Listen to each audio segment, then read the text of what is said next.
Okay, good morning, everybody. It is 11 o'clock, so I think we can go ahead and get started. Thank you again for being here one more time for part 3 of our 3-part series with Aaron Schmidt on how to build a more user-friendly library website. I will just remind everybody that parts 1 and 2 are available on the Continuing Education Archives page. Through the Rails website. So if you need to go back and check out either of those sessions or to pass those on to colleagues who couldn't be there. And this third session is also being recorded and should be up on the website by Monday. So I think one more time, Aaron, I'm going to pass control over to you, and you can go ahead and share your screen with us, and we'll get started. Let me just unmute you. Okay, great. Thanks a lot, Joe. And yes, thanks again to everyone for being here. It's been fun. Hope you've learned some things, and we'll wrap things up with some user research today. So let me share this desktop. There we go. And as before, feel free to type any questions into the chat box, and I'll be sure to have some time for questions afterwards. Okay, so user research. Why did we save it for last? Especially because it's so important.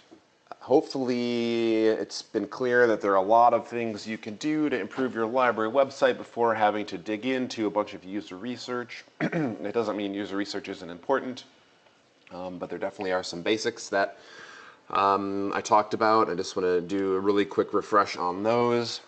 So before you dig into user research, which I definitely encourage you to do, it makes sense just to make sure you have these things right first, because the sort of collective total of user research for public library websites indicates that you want to have a search box front and center on your site. You want to make sure your kind of about information like hours and location and contact is front and center. And of course, we know people want to know about events, and you want to advertise your events. And then, of course, you want to have some things like your services on there.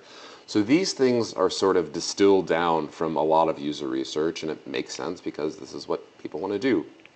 So you can kind of think of the conventions that I talked about in the first session, talking about these things as an encapsulation of some user research. But these are the basics, right? And if this is what you can handle getting done on your library website, great. This probably covers the vast majority of use cases for people coming to your website. But what happens when you want to do some more advanced things? We really need to close this gap between how we think about the library and our communities and how other people think about our library and our communities. So the purpose of user research is to gain a lot of understanding and to find some more common ground.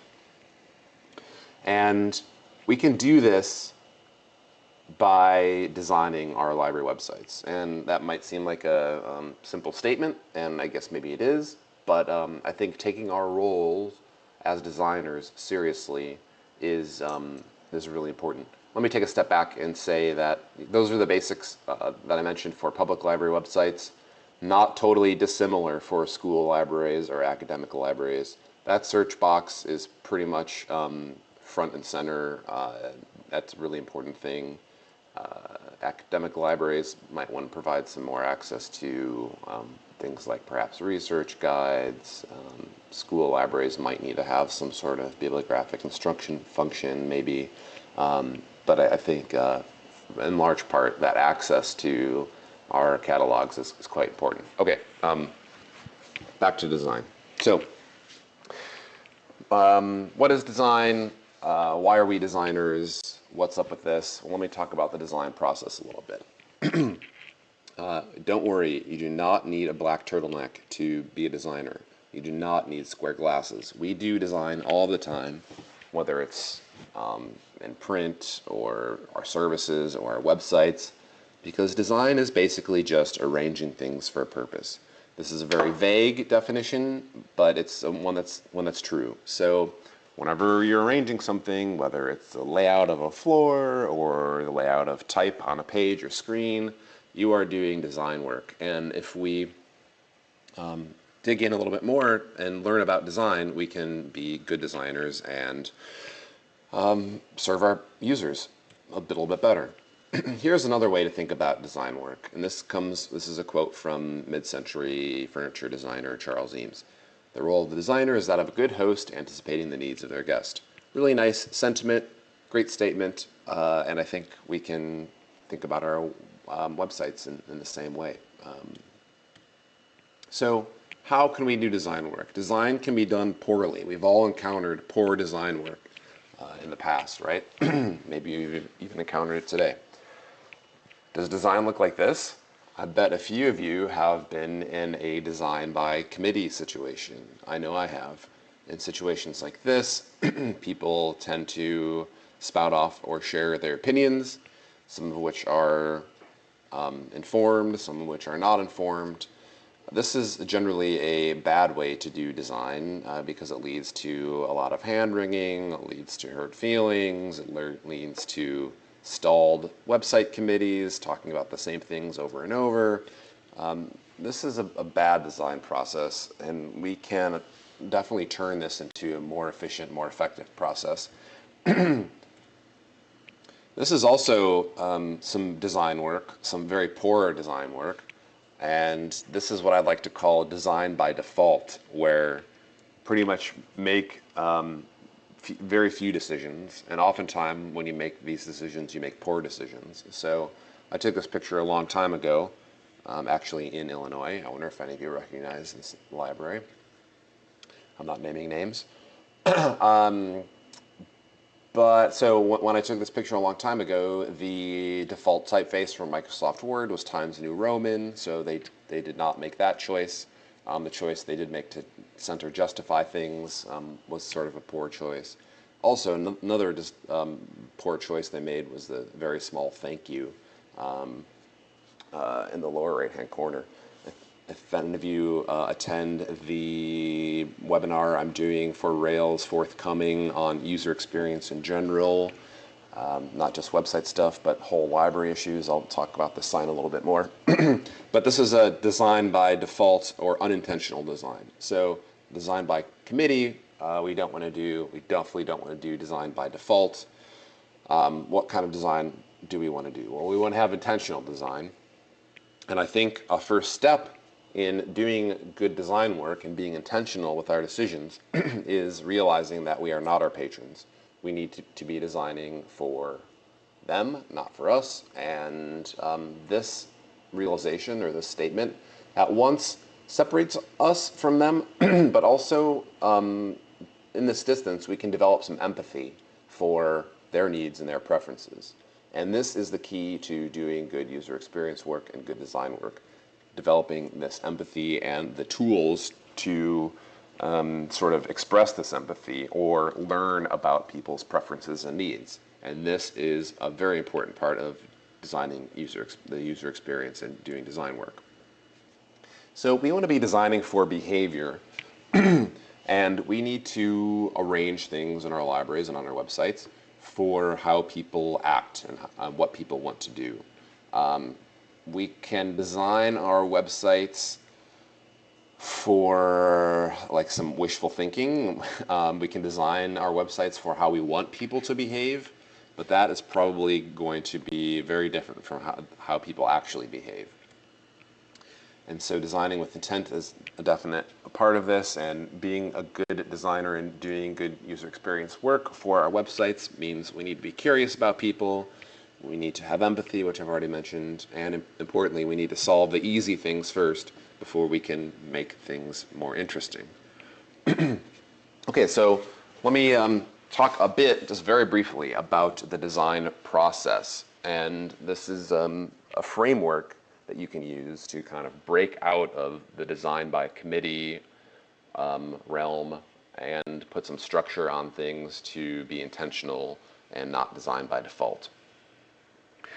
If you want to dig in more to this, I highly recommend this PDF called Design Thinking for Educators.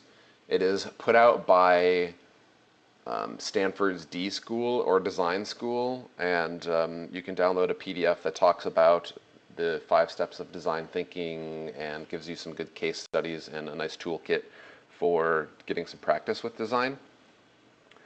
And here are roughly the 5 steps of design thinking that you'll find in that PDF or pretty much any other resource about design thinking. Sometimes the words are a little bit different, and there are certainly some different flavors of design thinking, but here are the basic steps of doing design work, whether it's for a website or anything else. So we need to understand the problem that we're trying to solve. Then we need to observe behavior based around that problem. Then we can prototype some potential solutions to those problems. And once we do some prototypes, we can find out what's working and what's not by evaluating those solutions. And then finally, maybe combining some solutions, finding which one works best, and actually implementing them.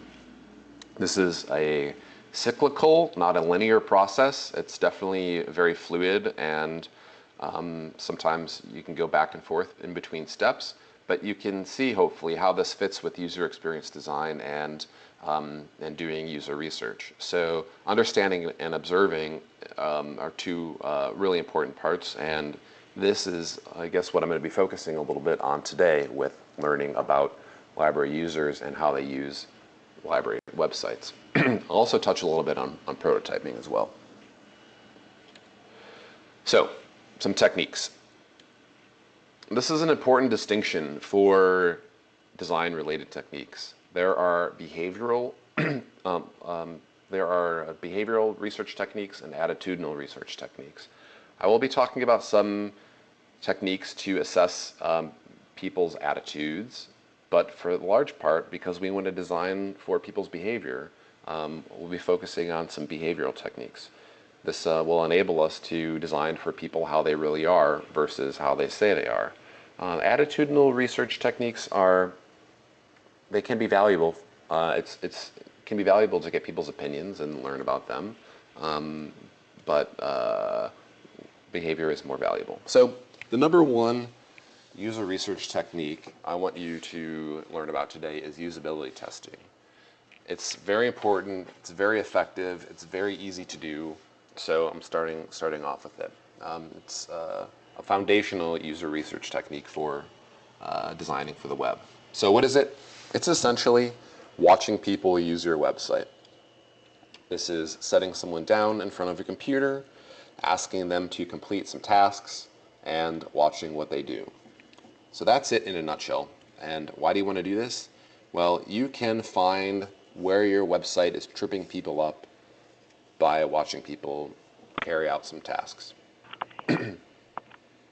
And it's often very illuminating to do so, and you can certainly see this difference between how you think about the web and how other people think about the web and your website when you do this. So how are you going to do it? It's a good idea to test the critical tasks or the must-haves for your users. So those things that I mentioned earlier that your site needs to do successfully, like the basic about information, the search box, event information, those are some key things to start with. And you want to make sure your site is doing those things well, since they are the most important reasons, most frequent reasons people are coming to your site. So again, how are you going to do this? It's important to keep a list of tasks. You make a list of tasks that you want people to do, and we'll talk a little bit about writing scenarios for those tasks coming up. But you make a list of things that you want to test, and you need to recruit some people to test your website. How to do this? Pretty much anyone will work. You can conduct some usability testing with pretty much anyone as long as they are not too close to the library. So if they are a librarian, they're out. If they are a Friends member or a board member, they're out. Why? They're too close to the library, I think. Anyone with any sort of insider knowledge to the library is not a good person to test your site because we want to reflect actual users, even though certainly people from a friends group, people from a board can be actual library users, they have insider knowledge that gives them a leg up, no matter how small, and they might not be representative of actual users out there. So you need to basically get some friends of friends. You can, depending on what sort of scale you're going to do for your testing, you can recruit people on Craigslist. But chances are it won't be too difficult to find some people that have zero library experience. And you can also recruit people in the building. That is a good way to go about it. Make sure you get a broad swath of people if you're going to recruit people from in the building. So you might want to get some casual library users. You could test a power user as well, someone you know that uses the library a lot. But aside from that, it pretty much doesn't matter who you recruit. So how do you conduct a test? You can test 6 people, for instance, and then make a change to your site. And that's one way that you can sort of think about this overarching testing process. But better yet is to test fewer people, make a small change to your site, and then test some more people. This gets you in the mode of making iterative changes on your site. And you'll also find that if you test more than 3 or 4 people, you're not going to learn that much more. You're going to be seeing people sort of getting tripped up in the same way, making the same mistakes over and over. So you'll learn what you need to learn in 3 or 4 tests. Don't bother testing 6 or 8 people off the bat for the same tasks. So think about keeping this sort of lean and small. And before you do these tests, it is important that you develop some scripts for what you're going to say to people while you're conducting the test. This is important because it ensures that the playing field is as level as it can be for folks. So if you have a script and you say the same thing to people, you're going to ensure that everyone gets the same info. And this is important because what you say can really affect how people perceive the test and how people perceive the task that you're going to have them do. In your script, it's really important to set the stage and put people at ease and tell them, hey, you're not the one being tested here. We're testing the site. It's not you, it's us. And a book that I'm going to recommend forthcoming called Rocket Surgery Made Easy, which happens to be by the same author of Don't Make Me Think, which I recommended, I think, week 1, has a really great statement in there where he says, tell people this is the one place this is probably the one place today where you can't make any mistakes. I've used that line before. It works really well to put people at ease, and it's an important thing to put in the script. Also in the script, you need to create some scenarios. This is an example of a bad scenario. So if I asked someone to search a library database for an article about exercise, this is a leading scenario, and this clues them in to some library terminology like database, maybe even article, maybe even search.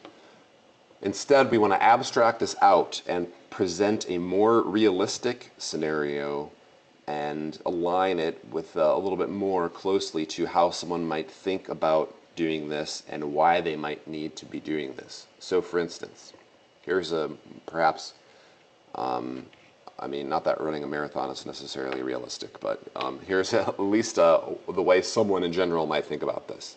You want to run a marathon and need to find out how to train for it, find the latest information in a magazine about training for a marathon. So this is a more real-world, user-focused scenario versus the first one. This can take some skill to take those leading keywords out of there, but with some practice, you can be developing good scenarios in no time. So your script needs to have a statement to put people at ease, telling them what's going on. It needs to have some scenarios.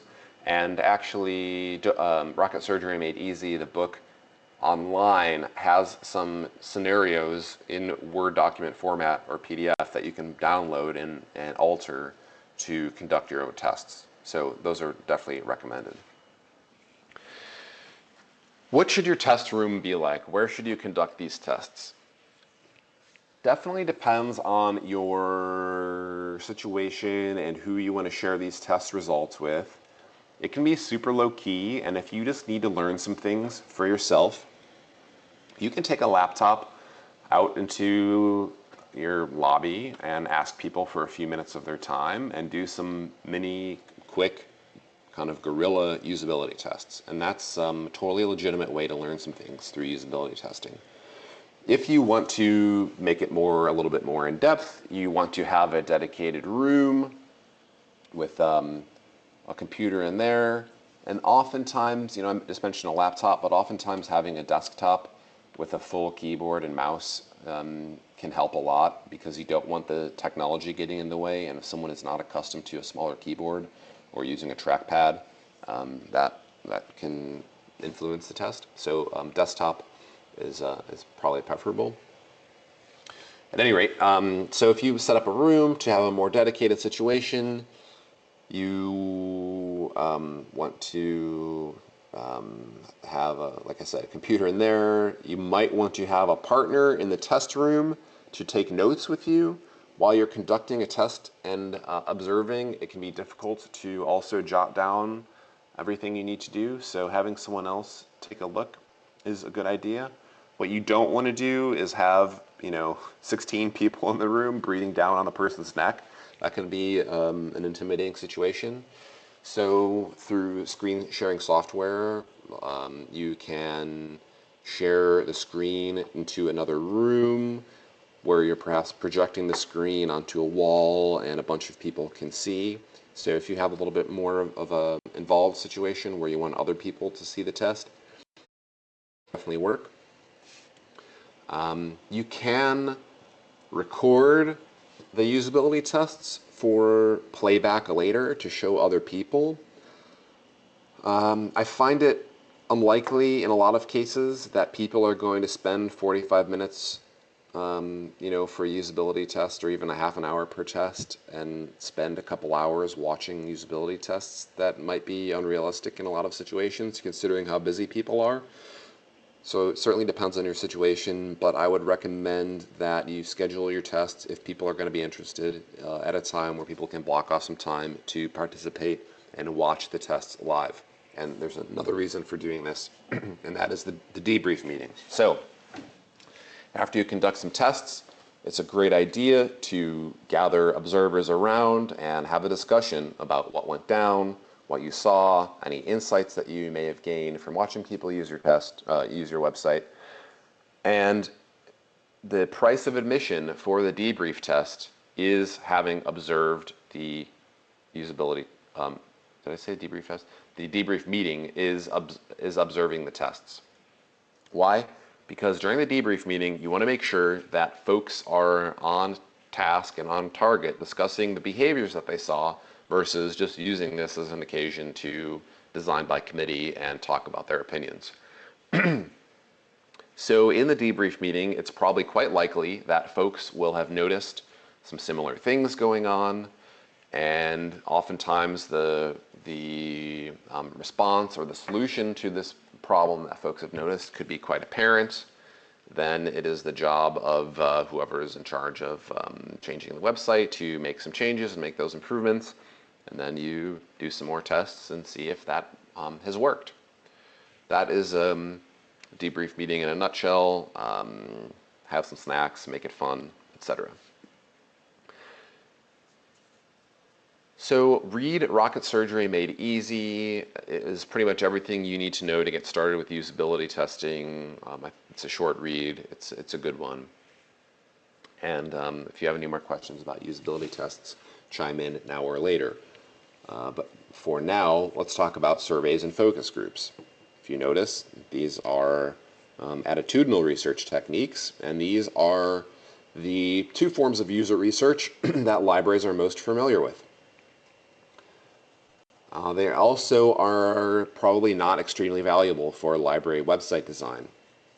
So they are good at assessing people's opinions and getting a quick take on things. So I like conducting surveys or focus groups for some final not some final, but getting some feedback for some visual design work. You can put a couple visual designs in front of a focus group or in front of a few folks and see what their opinions are. And this can be informative for sure.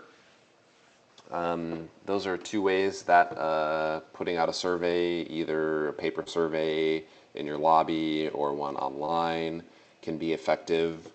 But you pretty much don't want to make any very important final design decisions based on surveys or focus groups, because people just will give their opinions, and we all know that people behave differently than they say they will behave. And there are a lot of pieces of evidence of this, including a great story from the 80s when Sony was introducing the Walkman. I don't know if you remember that there are these black Walkmen and yellow Walkmen, and in focus groups with Sony executives, everyone's like, "Oh, the yellow one is so cool, yellow one is so cool." After the focus group, they were given the opportunity to take one home for their kids, and they all chose a black one. So, I mean, that's just a small example of kind of a dissidence between behavior and opinion. Okay, enough about that, especially since they're not extremely useful. For website design, paper prototyping, let's talk about this. So let's say you conducted some usability tests and you have some ideas of what you want to do to change the website to make it better. But let's say you don't want to spend the time coding, so maybe you take a screenshot, change a couple things in Photoshop of the design. You can print that out, put it in front of someone, and get their feedback and conduct a mini usability test using a piece of paper. So whether you're doing an original design or you are just testing an iteration, you can test some early prototypes and save time and save money and make some informed choices. So depending on what your development scenario and workflow is like, it can really be helpful to just make a quick change on paper rather than having to spend the time doing a bunch of coding when you might want to make a test and ensure that the change you're going to make is good before you spend the time and money coding. So you basically can act, depending on how deep you want to go with paper prototyping, you can act like a human computer. So if you print off a couple screens for a task flow, you can ask someone, okay, where would you click if you needed to find out when the next story time is, right? And then let's say they click on kids, right? Then you put the kids page in front of them and say, okay, here's the next screen. What do you do now? It's a pretty fun thing, and it can be very helpful. So there are also plenty of guides on the web and a nice book titled Paper Prototyping that you can use for some more information about that, but definitely consider it. Okay, bonus paper prototyping technique is a 5-second test. 5-second test, as you might be able to imagine, involves putting a screen or a piece of paper in front of someone for 5 seconds and asking them afterwards, after you take it away, asking them to give you some feedback, tell you everything they remember about the screen. 5 seconds is a long time. This is much more time than anyone is generally going to spend glancing at your web pages, and it can clue you in to see if your sites are effectively communicating in a kind of fast way. Okay, another attitudinal research technique, but one that I like, is card sorting. And in a card sorting scenario, you can use this to help organize your site and come up with the site information architecture. So in a card sort, you take a bunch of index cards and you write different content pieces on each index card. So one says for parents, one says library events, one says library hours, etc., etc. So you make a card for each page of your website. You ask people to put these in some sort of structure. And you can do this in one of two ways. You can ask them to group the similar items and then come up with a label for these items. And it can be very interesting to see what terminology they use to come up with your navigation labels. Or you can give them pre-designed top-level navigation items like about, research, etc. And you can ask them to file the things appropriately under each item. That is called a closed card sort. The version in which you ask people to come up with their own labels is an open card sort. Both are valuable. Open card sorts can certainly take a little bit longer, but you might be able to get some more insights with an open card sort. Pretty interesting to do this and then compare it to how you have your site organized and look for similarities and differences. You're not going to want to change your site based on 1 or 2 card sorts, but if you were to conduct 10 or a dozen card sorts and you saw some patterns develop, like, wow, 10 out of these 12 people put this under this category, then you might pay attention and make some changes to your site's organization if it's different, if the results are different from how you have things organized. So look for patterns. The value of card sorts definitely is apparent in bulk tests and in big numbers. When you look for patterns, you will understand then how your users are thinking about your content. Hopefully it's similar to the way your site is already organized. Again, card sorts can be done sort of in a guerrilla fashion, going out into your library and asking for people's time and doing sort of one-off tests. You can also have groups do card sorts and have 1 or 2 people work together to do this. You can schedule tests one after the other, allowing for, I don't know, just a few minutes for each test. So again, a number of different ways you can accomplish doing a bunch of card sorts. Divide the dollar is another attitudinal research technique that I really like. This has, again, to do with content, and you can use the same index cards that you use for doing a card sort. And in a divide the dollar exercise, you basically have people shop for your website content. And you say, okay, here are all the things that you can buy with $1.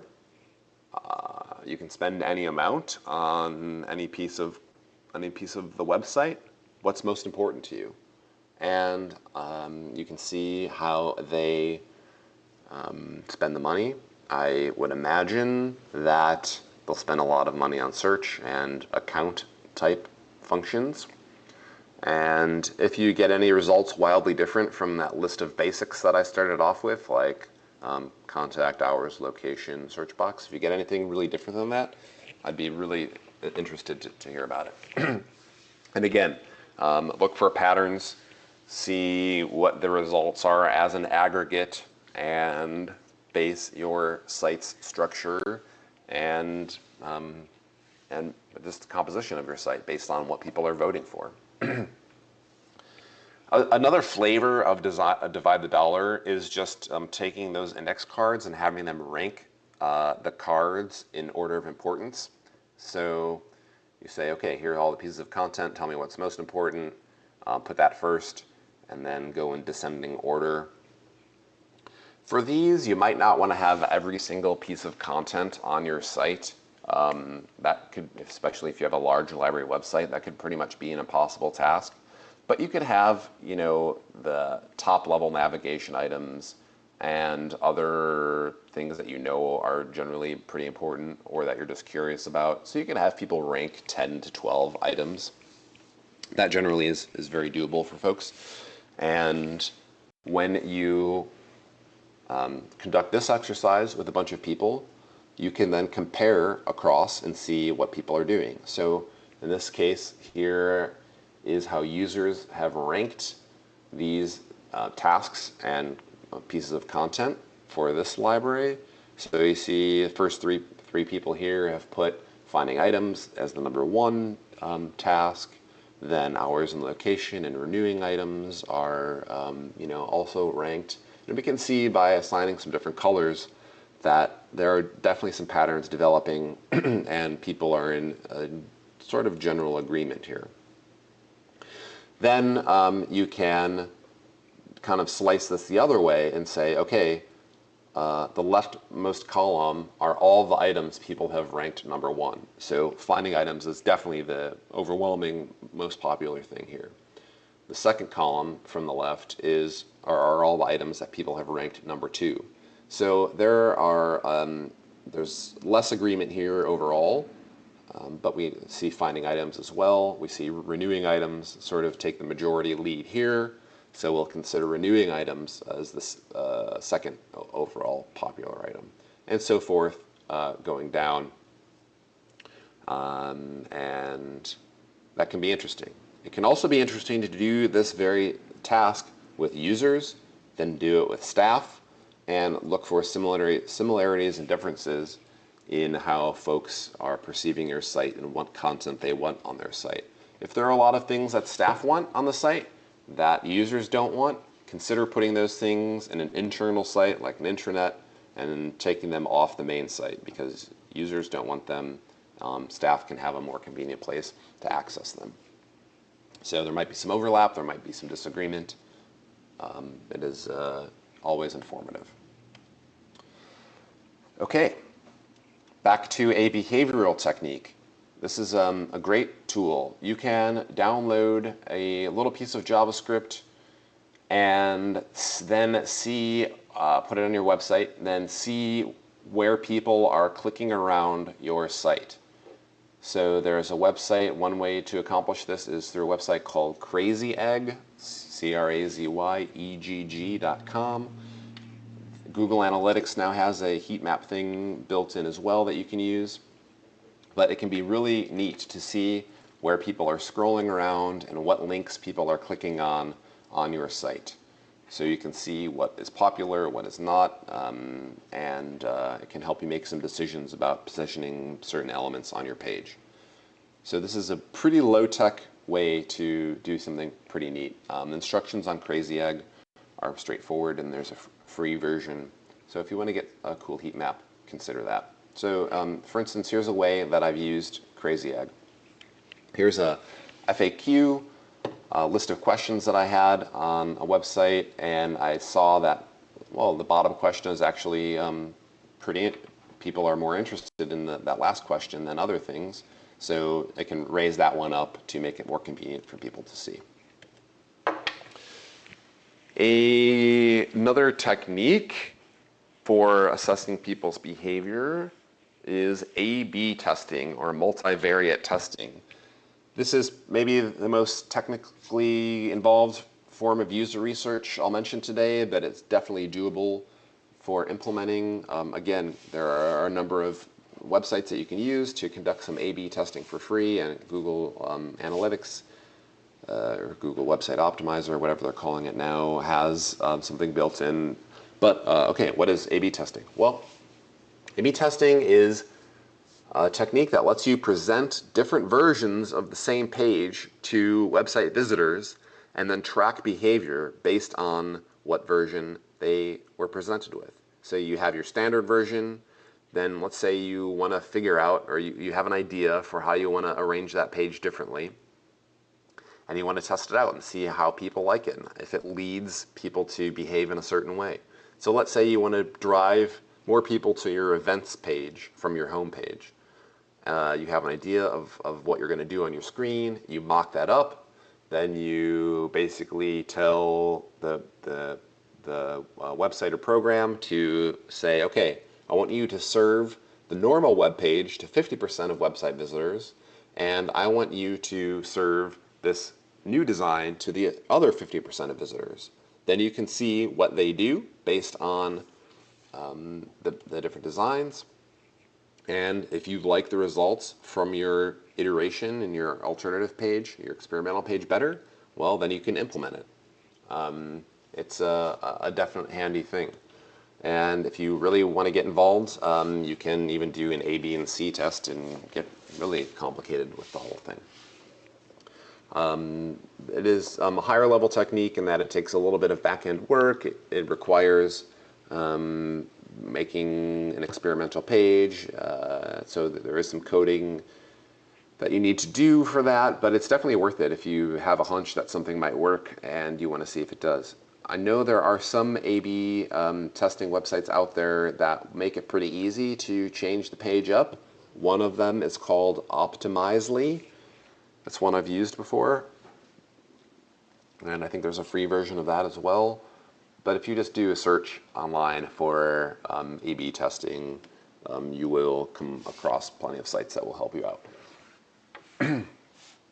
Okay, so some more resources for learning more. Wrapping up here, and then as Joe's mentioned, we'll have some time for questions.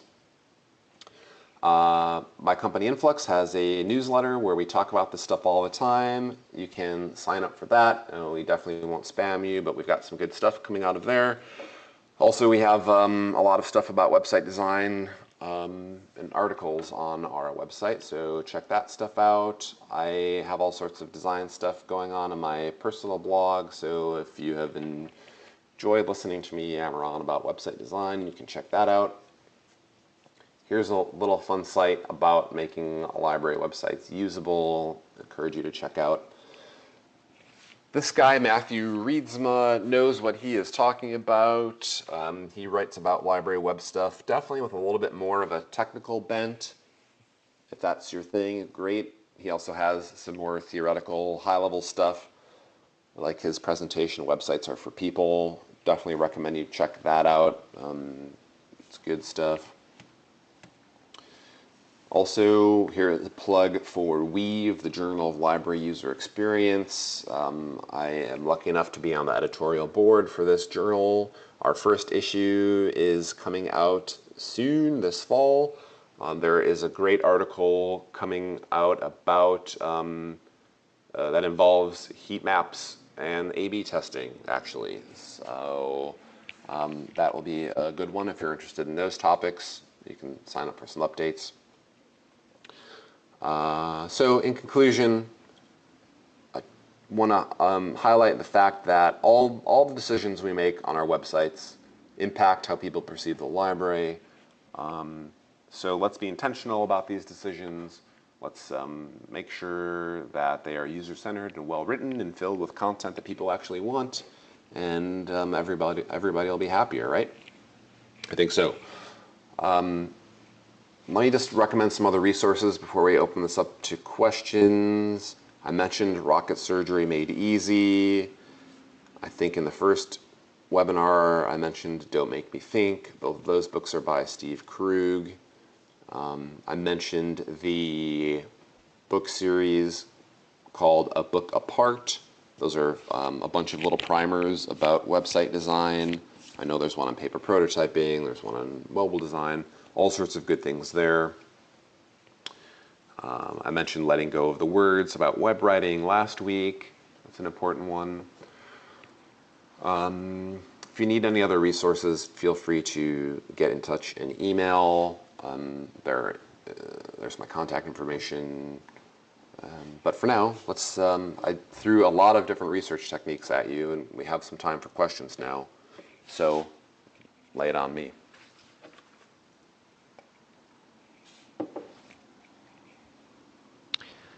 Okay, so just a reminder, everybody, you have the chat box on the left-hand side, and unless we get some questions here for Aaron, and this is your last chance, this being the third and final session, if there's anything on your mind, and it certainly doesn't have to be, can be going back to sessions 1 and 2, any of the content there as well.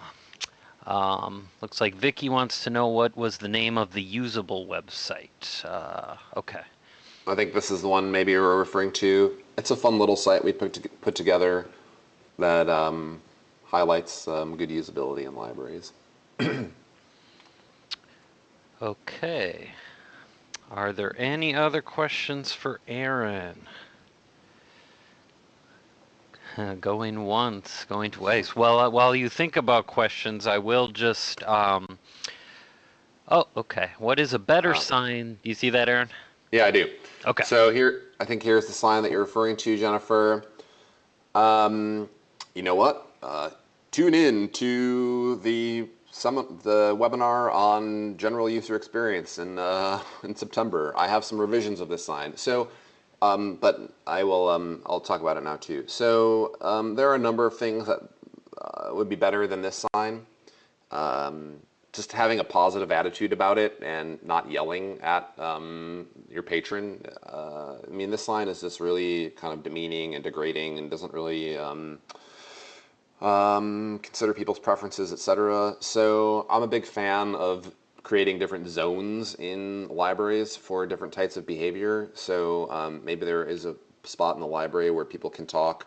There are a lot of things people can do on a cell phone besides be annoying, and this sign doesn't really take that into consideration.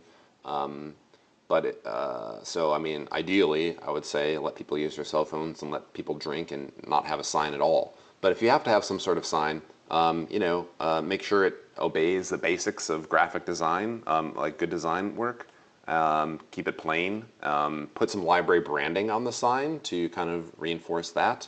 And I don't think many librarians would talk to a library user in this way, face to face, right? We wouldn't really. I mean, I've encountered one or two, maybe, but the vast majority of librarians are helpful, respectful people, and this sign is not helpful and respectful. So I guess that's my take on that.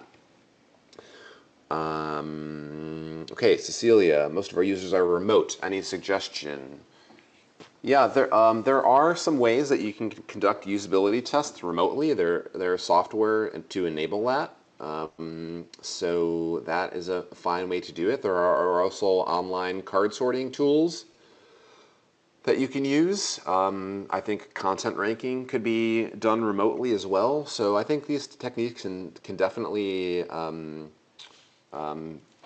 be assessed, or techniques can actually be used remotely. So if you do some basic searches for these techniques plus remote, I think you'll see some pieces of software pop up that would help you accomplish them.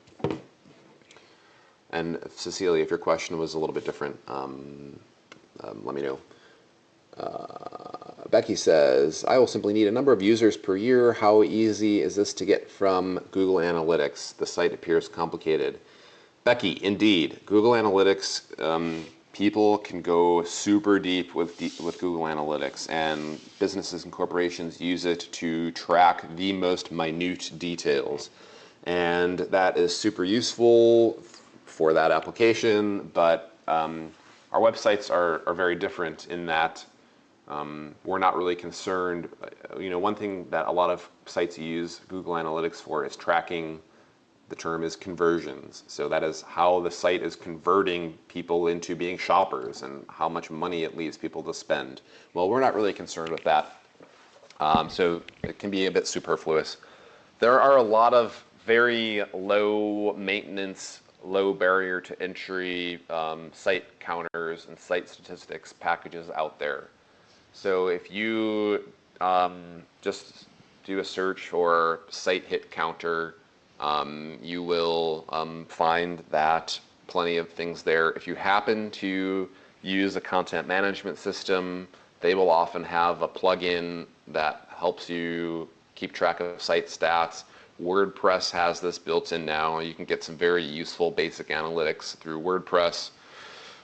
And even if you don't use the complicated bits from Google Analytics, it's very straightforward to just paste in the JavaScript that they give you and log in and see the amount of hits you've had, what content people are clicking on, and then you can track that over time as well. So I wouldn't shy away from Google Analytics just because it can be super complicated. You can just use the basics as well.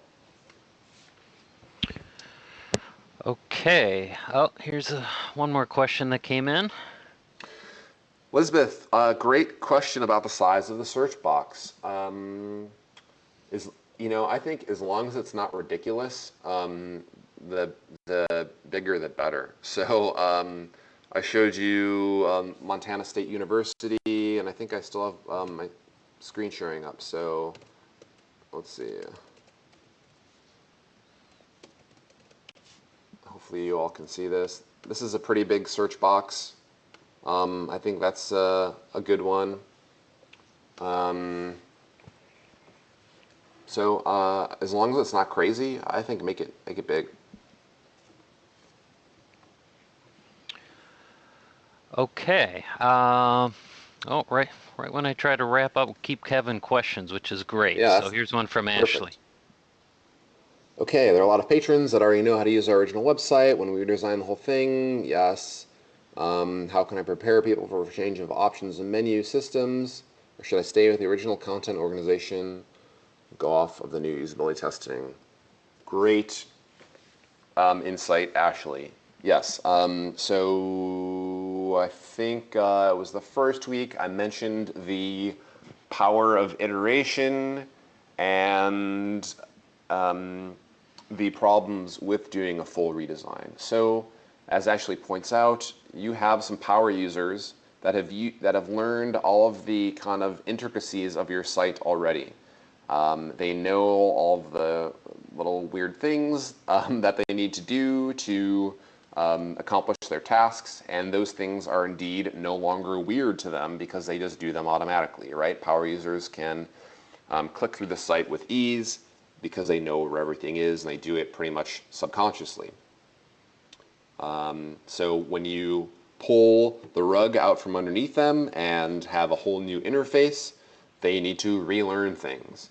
And so this is a little bit of a weird thing, right? Because your most loyal people that are using the site the most then could get frustrated because they can't do things the way they are accustomed to doing them.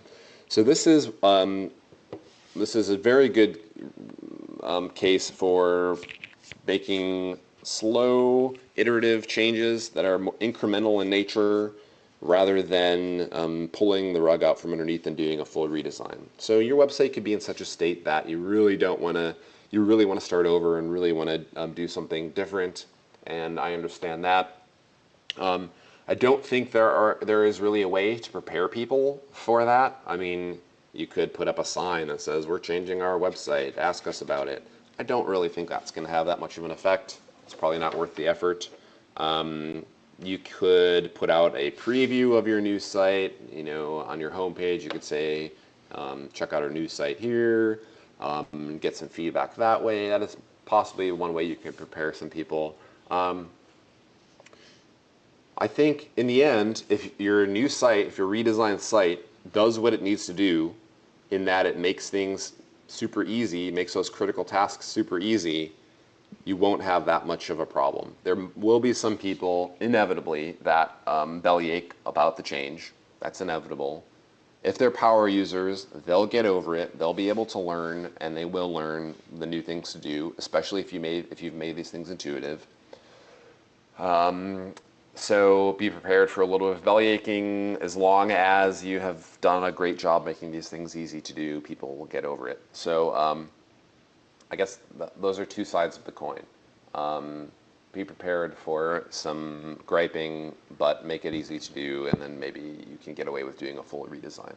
So I hope that's not a non-answer. I do feel strongly about iterating and making things better incrementally, especially like website writing or whatever. But if you need to do a full redesign, go for it. Okay. Aaron, one question I have. I will occasionally come across library websites that use a sort of going back to the search box question, sort of like a dual search box where it might have a radio button that says, search the site or search the catalog. What do you think about that sort of dual search box, or would it be better to just leave out the search the site box? Yeah. This is a great question. So this is exactly what you're talking about. We have implemented this in our library website template. You all can click around this at helloprefab.com. So this is what we've done.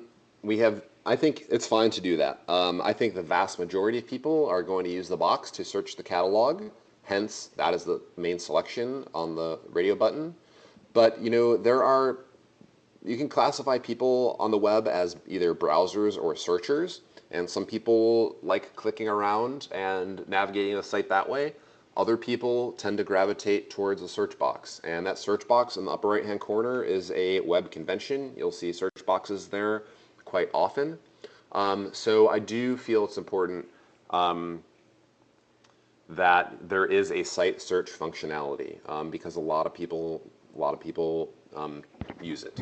So I think as long as that search box gravitates towards, not gravitates, as long as that search box defaults to the catalog, I think that's a good way to do it, and I think it's definitely a better way to do it than having two search boxes. That is very confusing. So I think this is a solution we arrived at, and I think it's a good one. Cool. Okay, very good. Thanks for answering that. Mm-hmm. All right, well, just a couple minutes left here, so let me, Aaron alluded to it a couple times. If you guys haven't had, if you wanted to listen to Aaron Schmidt talk at you some more, we're going to make that happen one more time in September, specifically September 18th at 11 o'clock again. It's a Thursday. This will come out in our newsletter later today. He is going to do a 1-hour webinar titled Useful, Usable, and Desirable Library User Experience Design. So moving beyond just the website, but looking at how introducing the concept of user experience and how it can not only improve our virtual presence, but really looking at programs, services, and just users' experience when they enter the building. Is that a fair description, Aaron? I think that's a great description. Thank you. Okay, yes. Cool. So yes, September 18th, I think that one will be popular. So you're hearing perhaps for the first time, so go and register for that if you're interested. Again, September 18th, you can find it on L2. And with that, Aaron, I just want to thank you for these last 3 Wednesdays. I think these sessions have been great, given us a lot to think about and a lot of useful tools. But now, of course, there's work to be done. It's Go for it. If only it was easy as just listening to webinars. But but I think it certainly gives everyone some things to think about. So thank you for all of this. All right, guys. Thanks a lot for listening. Let me know if you have any questions. All right, very good. Thank you, everyone. Enjoy the rest of your day. And as I said, this recording should be up on the Rails website by Monday. So take care. All right, bye-bye. Thanks.